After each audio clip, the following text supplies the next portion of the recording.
guys, welcome to our channel. Today వచ్చేసి fish fry కి ఎలా ప్రిపేర్ చేసుకోవాలో చెప్తాను. ఫిషెస్ కి సరిపడా ఉప్పు, కారం, పసుపు, గరం మసాలా వేసుకొని అల్లం వెల్లుల్లి పేస్ట్ వేసుకొని మ్యాగ్నేట్ చేసి పక్కన పెట్టుకున్నాను guys. చూడండి.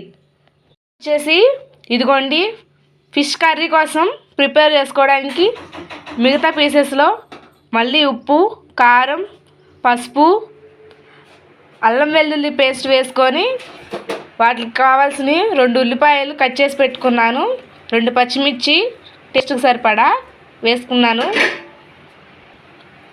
కరివేపాకు 2 రెబ్బలు వేసుకున్నాను. వాటిలన్నిటిని మిక్స్ చేస్తున్నాను. ఇంకోండి ఈ విధంగా మిక్స్ చేసుకోవాలి.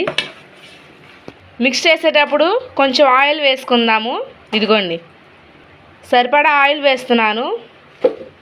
ఒక నిమ్మకాయ సైజు చింతపండు ముందుగా నానబెట్టుకున్నాను.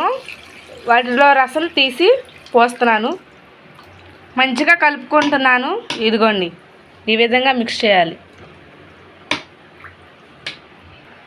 ఉప్పు, కారం సరిపోయిందో లేదో ఇప్పుడే చూసుకోవాలి. ఎందుకంటే తర్వాత మళ్ళీ చూసుకోవడానికి కుదరదు కదా.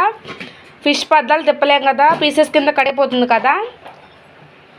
స్టవ్ వెలిగించుకొని స్టవ్ మీద పెడుతున్నాను. కూర ఉడుకుతుందండి. ఈ లోపల ఆయిల్ పెట్టి ఆయిల్ హీట్ చేస్తాను.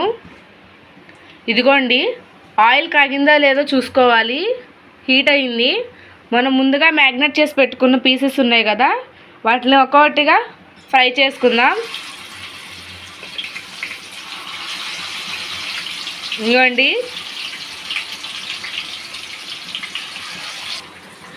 జీలకర్రను మెంతులు వేపి పెట్టుకున్న వాటిని మిక్సీ పట్టుకొని ఆ పొడి కొంచెం వేసుకుంటే స్మెల్లను ఆ కర్రీ మామూలుగా ఉండదు. ఇదిగోండి ఫిష్ ఎలా ఫ్రై అయిందో చూసారా?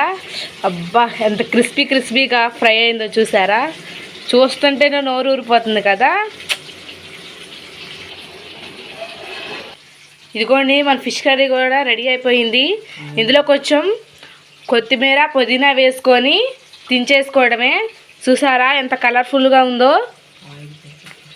ఆయిల్ పైకి వచ్చేదాకా ఉడికించుకోవాలి.